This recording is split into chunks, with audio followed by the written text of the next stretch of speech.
Test is 24 questions long. It's I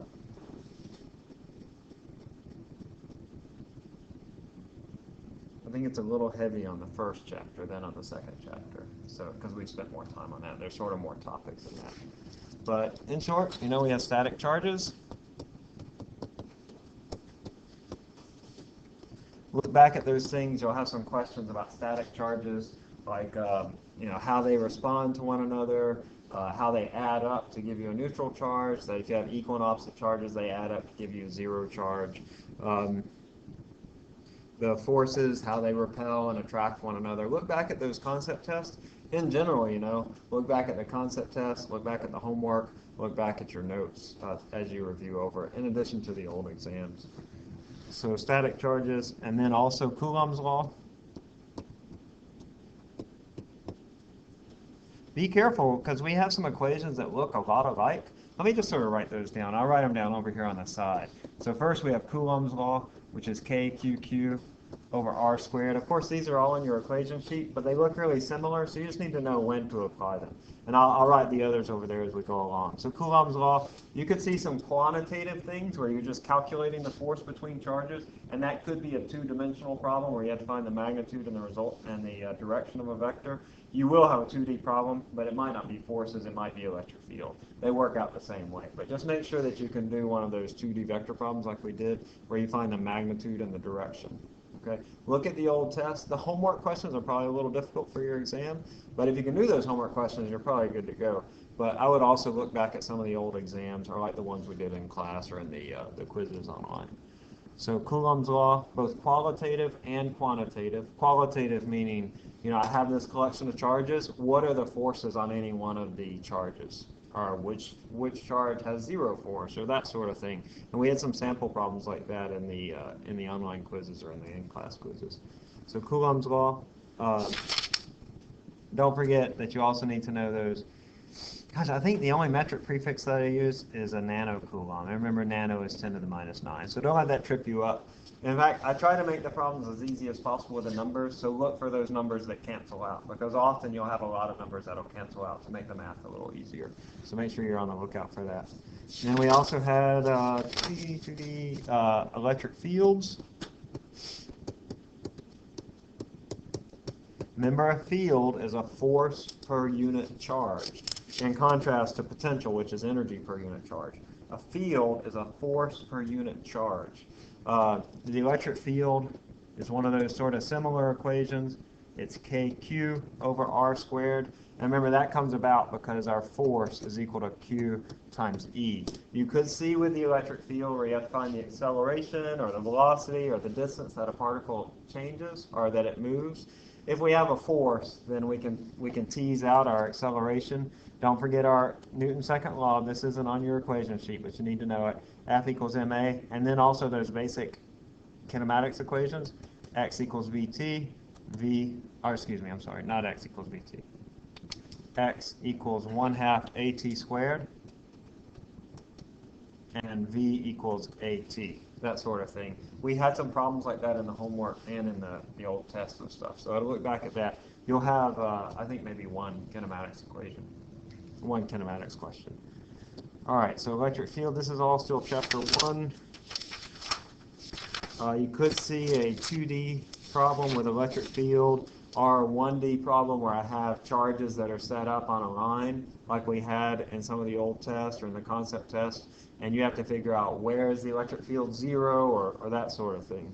So you have a number of those sort of conceptual type questions where you have to look at a configuration of charges and tell me what the forces or the electric field is like at particular points. And then the final thing here was field lines. All right, I'll give you a configuration of charges, say plus 2q, minus q, something like that. Maybe I won't tell you what the charge is, or I'll ask you something about the field lines. Remember, a couple of things is that the field lines run from positive to negative, and the number of field lines emanating from a charge is proportional to the magnitude of the charge. You have 2 times the number of field lines than I have over here. I have 4 field lines, I only have 2 field lines over here. So the ratios of the charges are equal to the ratios of the number of field lines. And that's it for chapter 1. Chapter 2, let's see, I'm just going to erase this so I can I erase all this, y'all?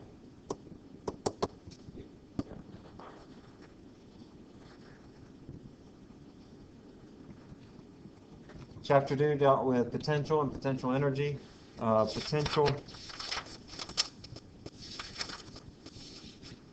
Potential, which you remember, fields were force per unit charge. Potential is energy per charge. Energy per unit charge. In fact, we defined our potential in that way, that it was a potential energy per unit charge. Again, we have another equation that looks very similar, but it's a little bit different. If you find your potential, it's going to be KQ over R.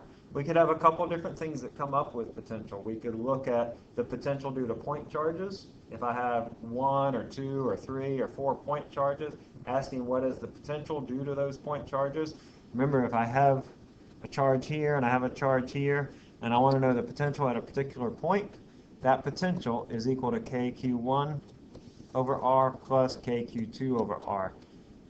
So unlike electric fields, when I add up potentials, I just add them up arithmetically.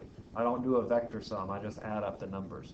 Remembering to be careful that I keep the sign. So for example, if this is negative Q1 and this is positive Q2, then this will be, I'll put in a negative sign here.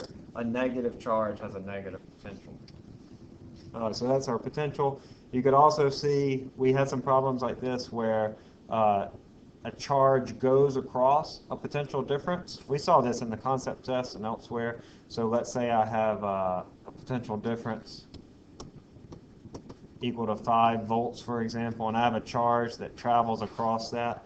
When that charge travels across that potential difference, it picks up some energy.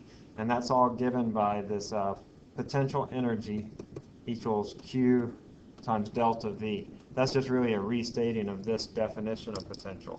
And so it can pick up potential energy, and actually that is going to be converted into kinetic energy.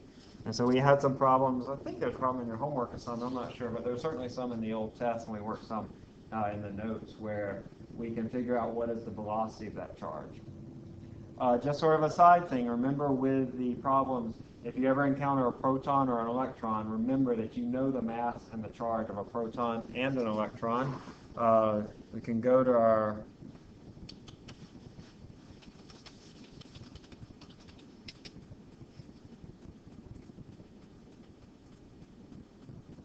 equation sheet, which hopefully you're somewhat familiar with.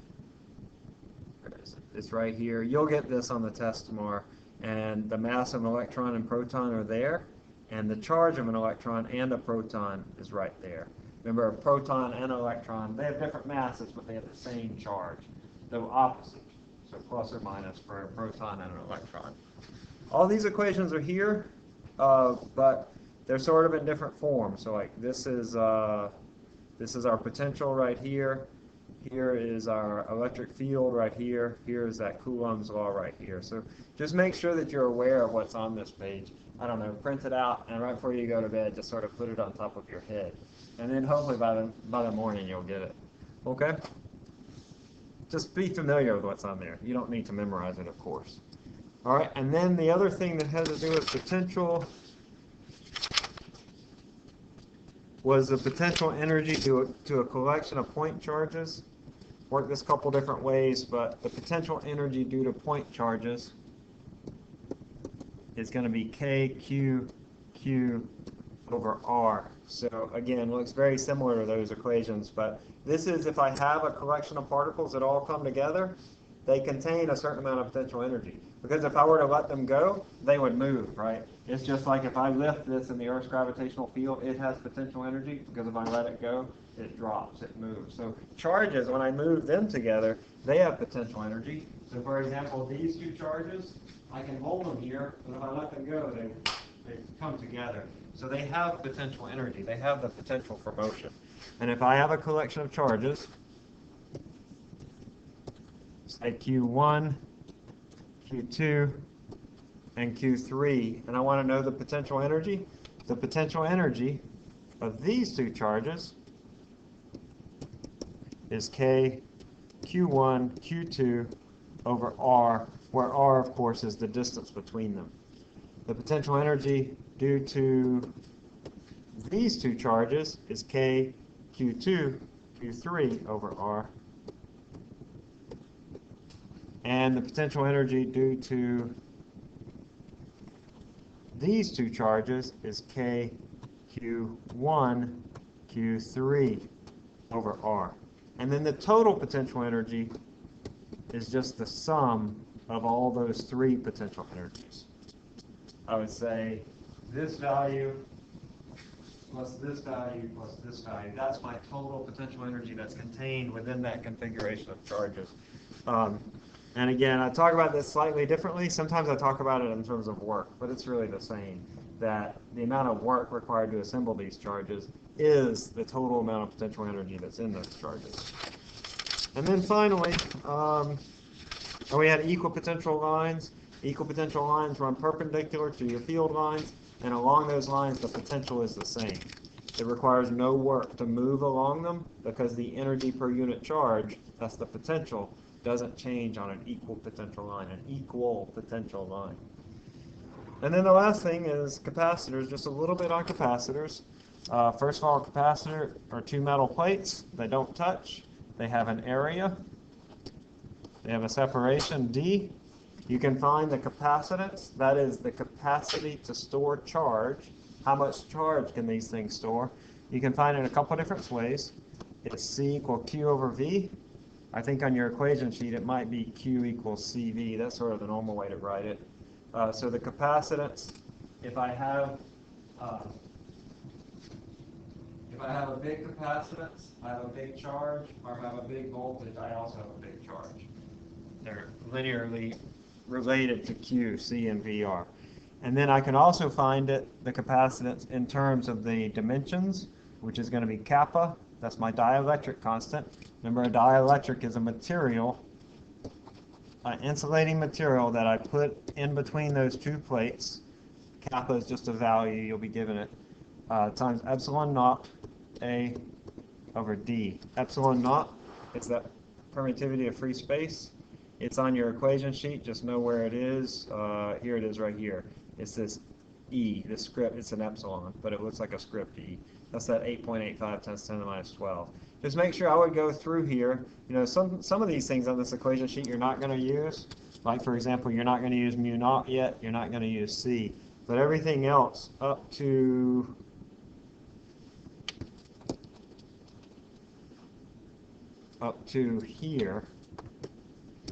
here, you'll use. Once you get to those capacitors in parallel, you're not going to see that stuff on the test. So just go through that and make sure that you know what each of those things is referring to. All right.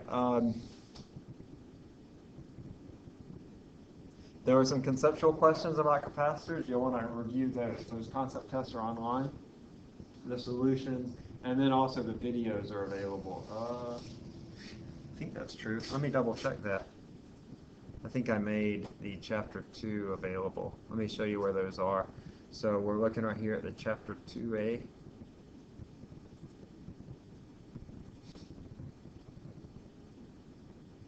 Yeah, they're public. So you should be able to see those. That's just me going through the solutions to all those quick test and concept test questions. All right, folks. Anything in particular stand out to you that you want to go over? Okay. She had a selection of charges, 3, 1, and a 2.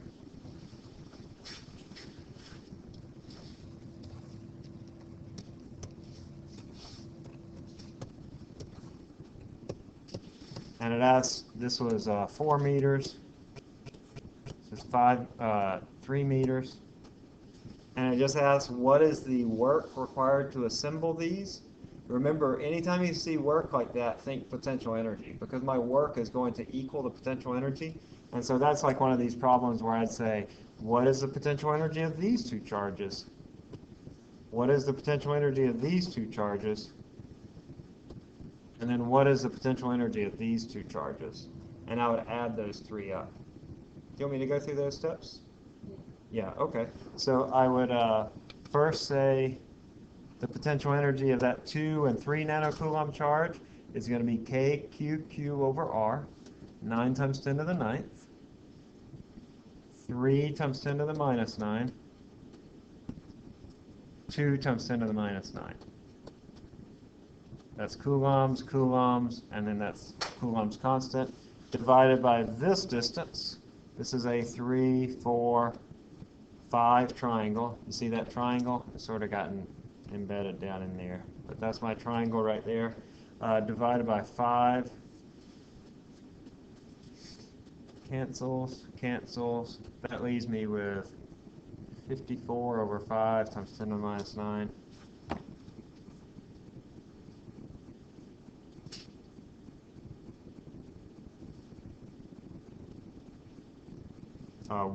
1.08 times 10 to the minus 8, 1.1. That's in joules. And then I'll do a similar thing here for the 2 and the 1 nanocoulomb charge. That would be 9 times 10 to the ninth times 2 times 10 to the minus 9 times 1 times 10 to the minus 9 divided by R, which was 3 meters. That cancels with this, leaving 3, cancels, cancels, and that's 6 times 10 to the minus 9. And then I would do the same with this bottom part right here. Can I not do that? You want me to do that? I just want to know the total answers because I keep getting it all even though Okay, well let's see. So you just want to know the answer. All right, so it's 9 times 10 to the ninth, 3 times 10 to the minus 9, 1 times 10 to the minus 9, divided by 4. That cancels with that. It's 27 times 10 to the minus 9 over 4.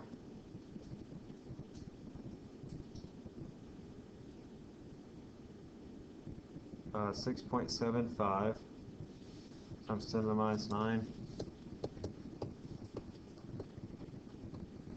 plus 6 times 10 to the minus 9 plus 1.1 times 10 to the minus 8. I get 2.4 times 10 to the minus 8. Is that an option on it?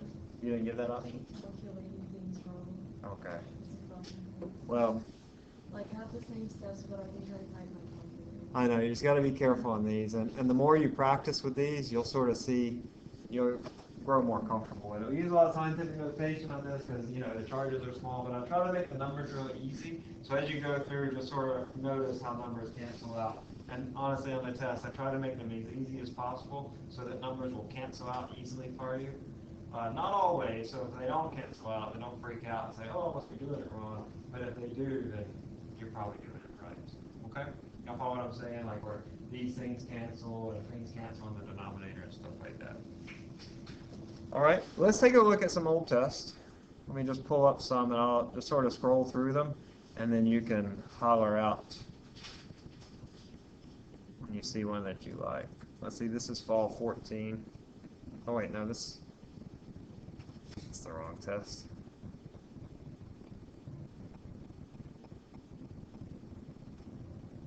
Oh, here they are. Okay.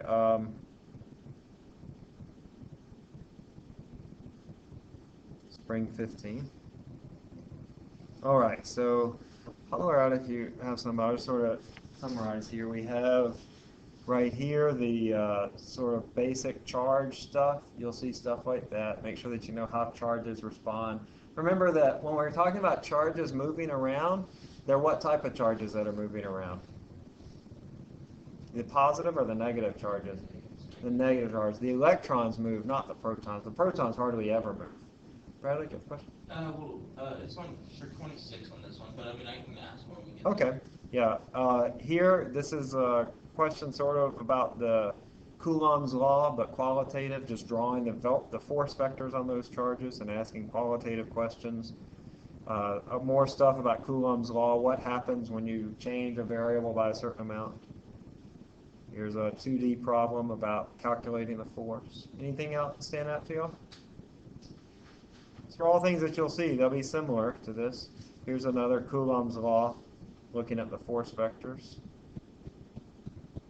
Coulomb's law, this is a little kinematics thrown into the mix. You have to find the acceleration with Newton's second law. Here's electric field.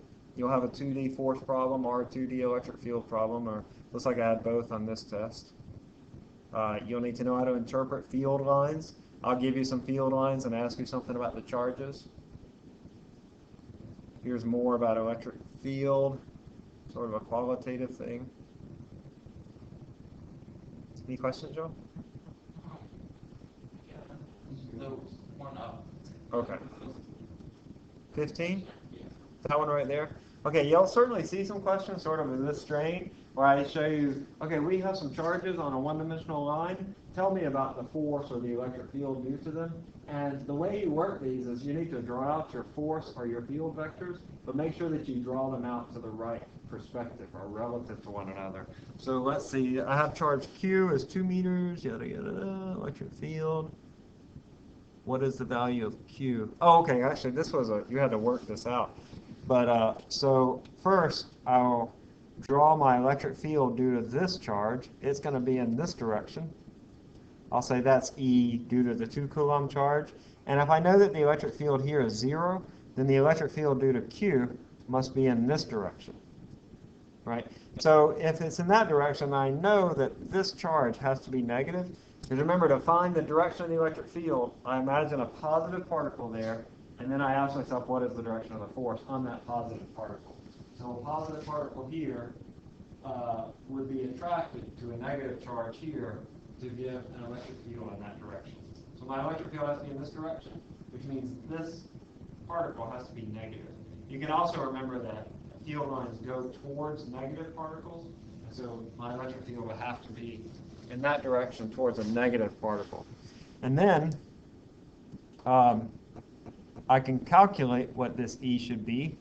E due to the 2 Coulomb charge is going to be 9 times 10 to the 9th times Q, which is 2 coulombs, divided by Q squared, which is 2 meters squared. So that's, this goes away and cancels. I get 4.5 times 10 to the 9th. So the magnitude of this electric field is 4.5 times 10 to the 9th newtons per coulomb. So the magnitude of this electric field must also be that. Because they're equal and opposite, they cancel out. But because it's twice as far away as the charge, what the negative have to be. Right. So a much easier way to do this is to say this thing's twice as far away. So the harder way is to say now this electric field due to this charge, and then you solve for this charge. But a much easier way is to say, well, yeah, so electric field is kq over r squared. This charge is twice as far away as this charge from this point, right? 2 meters, 4 meters. So r is increased by a factor of 2. That means my electric field is decreased by a factor of 4. So I have to have, what, 4 times the charge here. Because it's twice as far away. Let me write that down. Yeah, that's a much better way to do it. KQ over R squared. If I'm twice the distance away and I want to still have the same electric field, I have to have 4 times the charge. And since that's 2 coulombs, my answer has to be 8. That'll get you the answer much more quickly. Okay? Does that answer your question, Brian? Yes. Yeah, okay. I just kind of wanted to. That's a great way to think about it. Yeah. And not only this, but also imagining that I have these multiple charges on a line, where is the force or the electric field equal to 0? And thinking about not only the charge, but the distance from the charge. That if I'm further away from a charge, my force or electric field will be decreased by a lot, in fact, because it's 1 over r squared dependence. Or if I have a lesser charge, it'll have a lesser force or electric field. Thinking about how those things are related to one another. Okay, yeah, Justin. So for the... Can I clear this first? Can I clear this? Yeah, you can. Okay. There's one, on the concept quiz, it gave me an image of the electric field, and it was asking me, I thought it was about the ratio, but I may have misread it, and they told me the answer is like -2 for one time, and then the next time they told me +2, but if it was asking about the ratio, it should always be positive, correct? No, the ratio can be negative. The ratio of charges? Right. Because if I have a negative charge and a positive charge, that ratio is going to be negative. Like if I have a 2 coulomb charge and a negative 1 coulomb charge, the ratio of 2 to negative 1 is negative 2. 2 over negative 1. Or negative 1 over 2 is negative 1/2. I'd have to see the problem. Yeah. You can see it. There are no ratio problems on this. I'll just ask you straight up, what is the charge on this charge? Students often get confused with those ratio businesses. And I don't know. I don't really like ratios so much. Okay. Kinematics problem, you'll have something like that. You'll have a potential problem where I ask you the potential due to a configuration of charges. You should look on all these things when I give you a configuration. It might immediately look kind of complicated, but if you look at the symmetry of it, then you'll find, oh, well, this is really a lot easier than I thought it was. So look for those symmetrical things where some of your vectors or some of your potentials will cancel out. There's field lines, being able to interpret them. Make sure you know your units, of course. That's always good fodder for questions. What are the units for things? You can always return to those equations and determine the SI units. But for fields, remember that's force per unit charge, or newtons per coulomb. For potential, gosh, what is potential? Our sort of basic definition? Energy per charge. Field is force per charge. Energy is, or potential is energy per charge. And so potential would be joules per coulomb. Field would be newtons per coulomb. And then you can break those down into the basic SI units. So for example, a joule per coulomb is equivalent to, what is a joule? It's mv squared. So it's equivalent to kilogram meters per second squared coulomb. So always be able to break your things down to basic SI units. What I did here is I said, well, this is energy. Energy is 1/2 mv squared, kinetic energy, remember? mv squared, meters per second squared, and then here's 1 over coulomb. So these two are equivalent. You should be able to do a similar thing for force, for electric fields. Newtons per coulomb would be 1 kilogram meter per second squared over coulombs. You'll follow me on that. We've had questions like that before.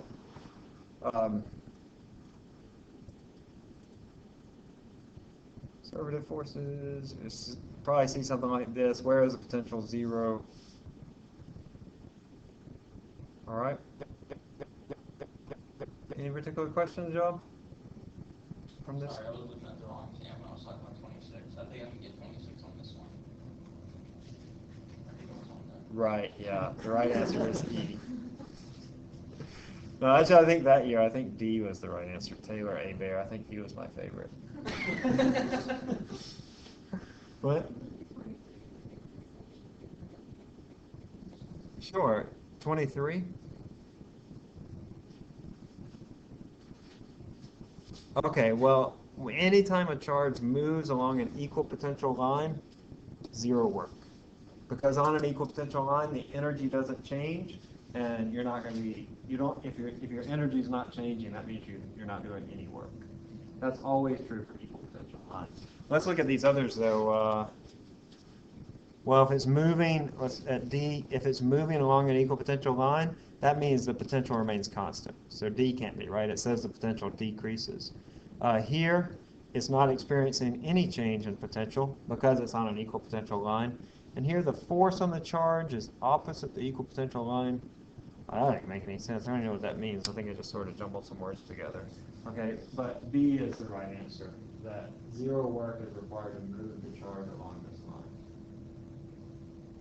Okay, the clear equal potential line. Just know equal potential, equal energy along that equal potential line.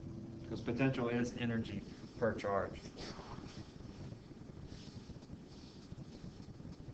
All right, folks. What else?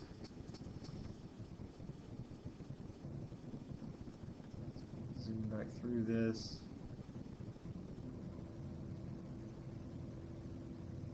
We can look at some other tests if you like. Sure. Yeah, so did this have a direction as well?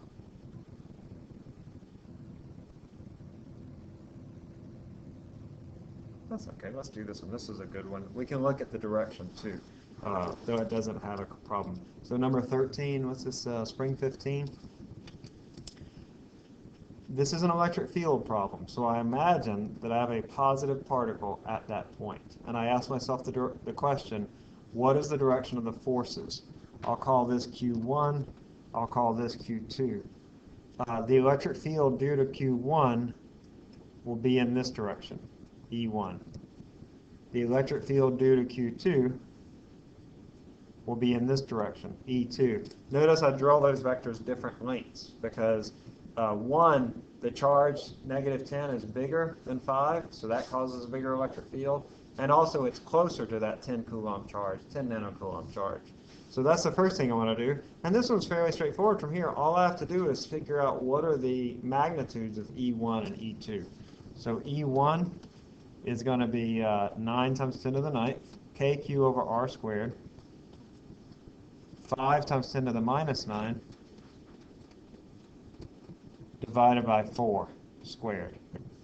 So these cancel. That's going to be 45 over 16 newtons per coulomb. All right, 3-ish, roughly 3. E2 will be 9 times 10 to the 9th times 10 times 10 to the -9, 10 nanocoulombs, divided by 3 squared. That cancels there, that cancels there, and I'm just left with, what is that, 10 newtons per coulomb. And now that I have this, if I want to know the magnitude, I say the square root of 45 over 16 squared plus 10 squared, and that'll give me my magnitude of 2.8 squared. 100. I get 10.4. Yeah, so C is the right answer. And then further, if I want to know the direction, look, I have these vectors. I always like to take this vector and translate it over here. Just makes more intuitive sense. And then I'm looking for this vector. So this vector has 10.4 newtons per coulomb long. That's the length of that vector. And then I also want to know this angle theta. Don't forget your SOHCAHTOA. So theta is the inverse tan of 45 over 16. What was that? Just 2.8. The inverse tan of 2.8 over 10. Opposite over adjacent. And that's going to be 16 degrees. It's going to be 16 degrees below the positive x-axis. Remember, we always draw our axes wherever our vectors are originating. So right here, we draw our axes right here. If we were looking for the force up here, we draw our axes right here. You see that on some of the questions. You can move your coordinate system around wherever you want. Okay? You will see a 2D problem. There'll be quantitative, like where you're actually getting numbers. There are 2 problems. But then you'll also see some others that are more qualitative, where I just give you configurations of charges and ask you about the forces or the electric field on those charges. Can I clear this up?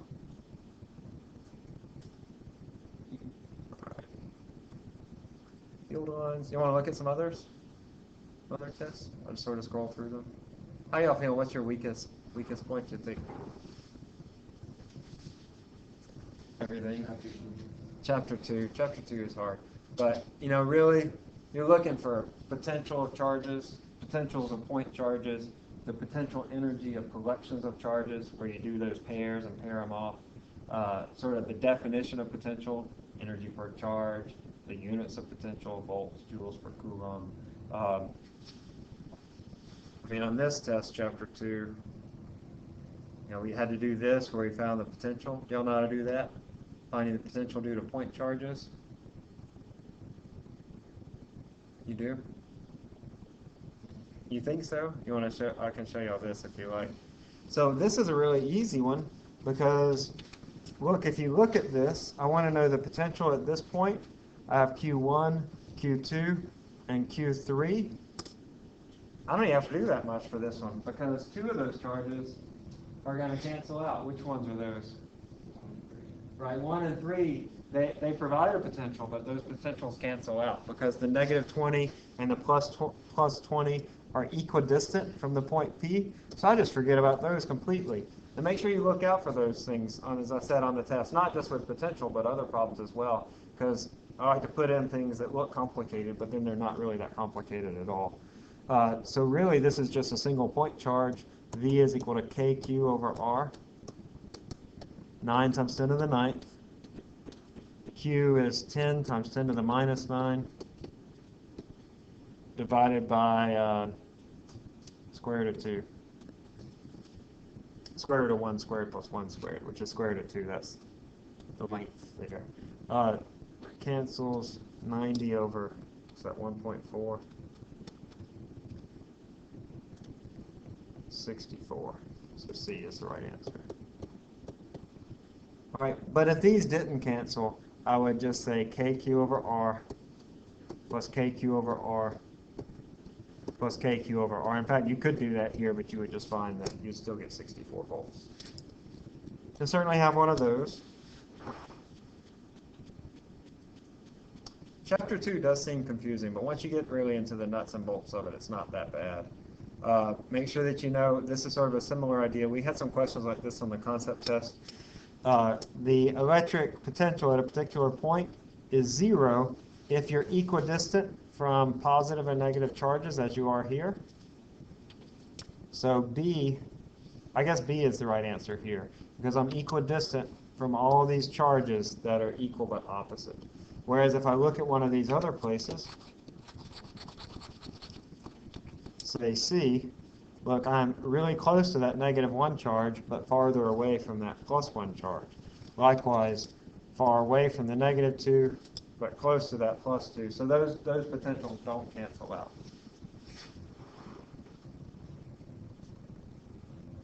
So I understand that chapter 2 is a little overwhelming, but it's really not that bad.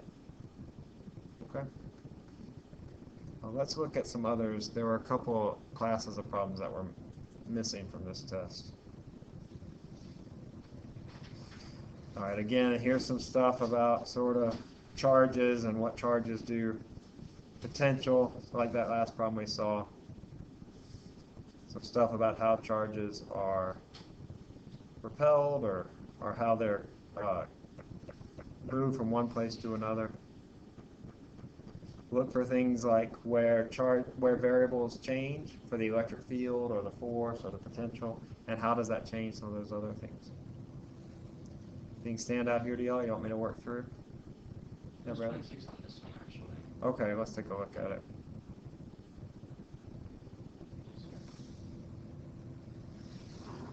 So basically, I'm just finding the change in potential with the VB minus VA formula. You Mhm. get the 5 volts and the negative 5 volts. Right, so our change in potential here is 10 volts. Because I'm going from 5 volts to negative 5 volts. All right, it's actually negative 10 volts, but we're not really worried about the signs. Yeah. All right.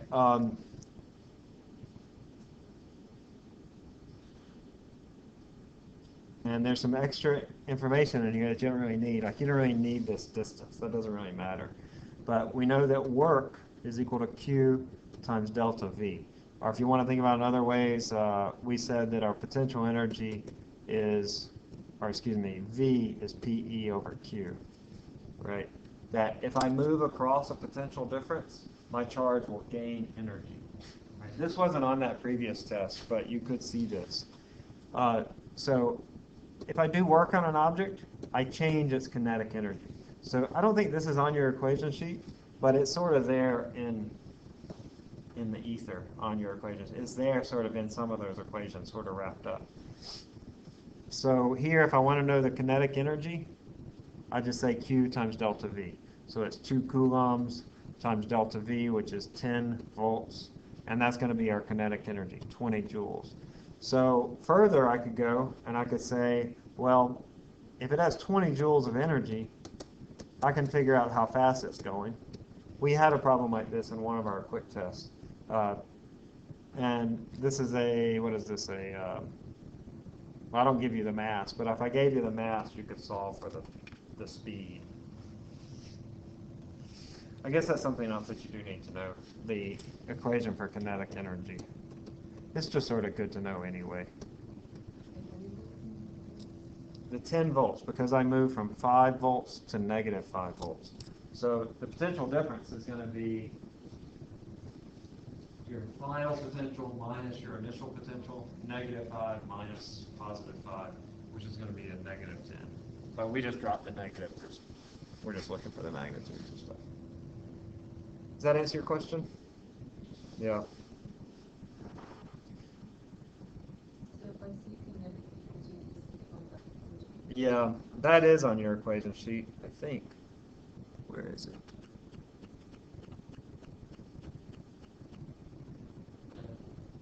Delta P, E, or Q. Oh, yeah. Yeah, it's sort of, remember your work energy theorem says that when you do work, you change energy. So anytime you see energy, you can also think work. All right. I guess I do have one more question about that one. What is the delta P equals negative E, capital E, times delta X? On your equation sheet, what is delta X equal to? That's your displacement. Okay. So I don't know that, we sort of brushed over that briefly in class. I don't think that, I'm not sure it really comes up very much. This does come about though, right? We have this QE, that's our force. F is equal to Q times E. That's how we define our electric field. So this force times our distance is the work. Okay. Work is force times distance. Right? So this is a force times distance. That doesn't really come up. Okay, that's what was kind of throwing me when I was trying to work on that problem. I thought I needed to use that distance in one of those other displays. You don't need that. That's why I put it in there just to for people. Okay. All right. You don't really need that. Okay. That's what I like to do, is to confuse people. That's my. No, I don't really like to do that. That was a joke. Okay. Where was I? Right here. All right. Here's one of those amount of work. But remember, if you see that for assembly of charges, think, what is the potential energy for these 3 sets of charges? These 3 pairs. What is the KQQ over R? The potential energy.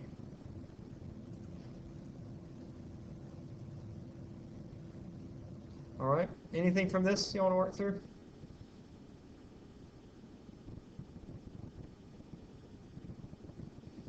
Stop me. Otherwise, we'll sort of call it a day. Unless you want to go through another exam. Just kind of a general question, like whenever we're doing those, either the potential or the total work required to bring charges together, do you think it'll only be the 3, or is it possible, like I know in the previous test, I can't remember which one, they had like an octagon pattern of charges. Would there be a problem where With an octagon? I'm asking because I've had them before. Define the energy? No, I mean, I would never give you more than 3, because if you have 4 charges, then your number of possible pairs starts to go up, right? That's a pair, that's a pair, that's a pair, that's a pair, that's a pair, and that's a pair. So you have 6 pairs. And then if you have 5 charges, even more. Now, the one that I had with the hexagon, it was different. Yeah, it was just a conceptual question. Right. I was just making sure because I have had problems like that on tests in the past. That's not mean. Is that mean? It wasn't here. It was at a different university. So, but I'm just making sure I have everything covered. Yeah, no, you won't do that. You'll be doing that all day. Okay. All right, folks. Any other questions? Octane's a good one, isn't it? I like that one. You will see questions like that. Let me zoom in a little bit so you can see better. All right, 2 charged particles are arranged. Where is the electric field 0? You're not going to have this question, but you'll have one something like it. Maybe with forces, maybe with electric field. You can imagine similar questions. So let's just draw our field vectors here and in all 3 regions. So my field vector due to the +2 Coulomb charge is going to be in that direction. the field vector due to the minus 4 coulomb charge is in that direction. This is the plus 2, minus 4. So it turns out that 1 is going to be the answer, I think. I'll show you in a second. I drew these, well, let me do 2, and then I'll come back to that one. So here, if I draw the field vectors here, I will have the field vector due to the 2 coulomb charge is going to be in this direction. The field vector due to the minus 4 coulomb charge is going to be in that direction. Notice how I drew it longer. That's because the charge is bigger, and I'm equidistant between the two. So I have a bigger charge. Oh, but wait, no. Let me come back to that. I can also have, there is a place here where I can have an electric field in this direction due to the plus 2 and in this direction due to the minus 4. You see what I did? I got closer to that plus 2, and that means that there is a place here where I can have an electric field equal to 0, where I'm close to the small charge but far away from the big charge. Yeah, that's right. So it looks like region 1 can give me a 0 electric field, because here I'm close to the small charge, far away from the big charge. So there is a place where these two vectors can cancel out, where they can be equal and opposite. Similarly here, but if I'm over close to this negative charge, the electric field won't be 0. Let's look at it over here. This isn't going to work at all, because I'm always going to be closer to the big charge. So the negative 4 electric field will be in that direction, and the positive 2 will be in that direction. The electric field due to the negative 4 and the positive 2 will be in that direction. So it looks like 1 and 2 only are the regions where you can have a 0 electric field. So C is the right answer.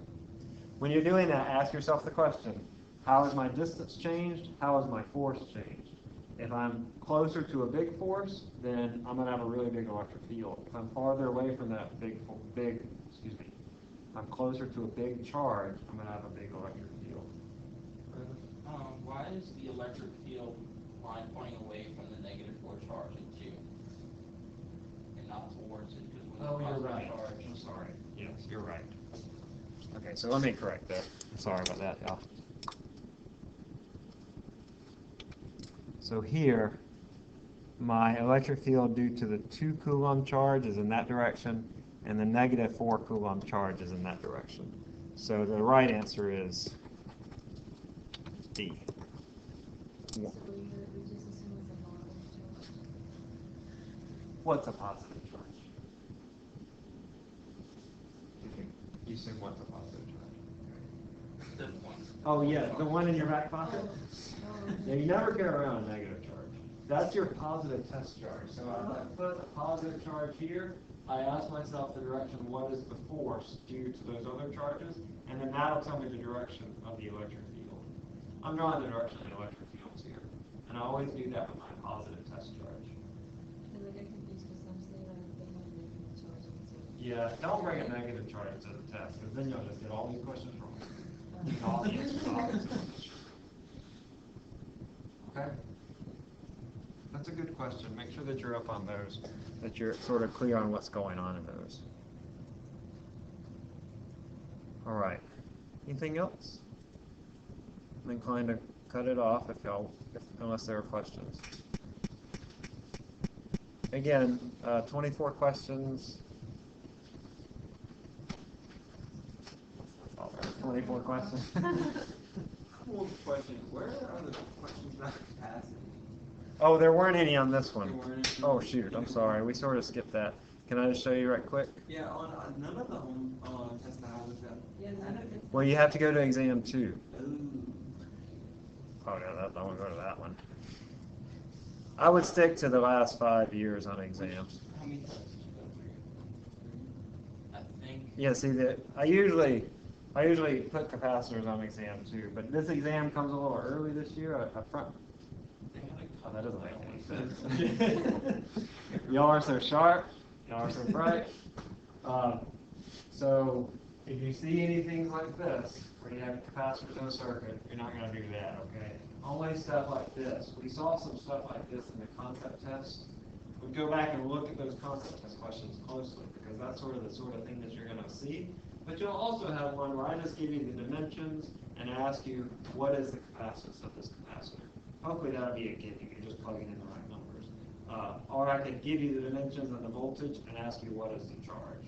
But again, I hope that's a gimme, because you just got to know the equation, which is on the sheet, and make sure you know what numbers to plug into it.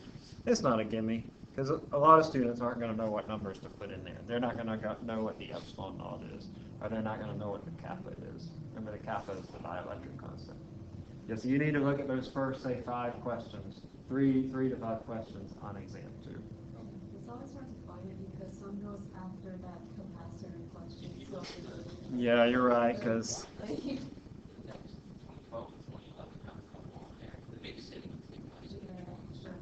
yeah, just say, if you see circuits, say, well, I'm not worried about that. Okay. Yeah. So there's going to be like 2 or 3 problems like that on 4-ish. Yeah. And we don't do any like Right. No circuits. We'll do that after we get back from the break. We don't. We only meet Friday next week. Are we gonna have a quiz Friday? Oh. Oh. No, we won't. This is 2 weeks without quizzes. We won't do that. All right. Is that all, y'all? Pretty much. And now I'll give you the answers to all 24 questions. Let me.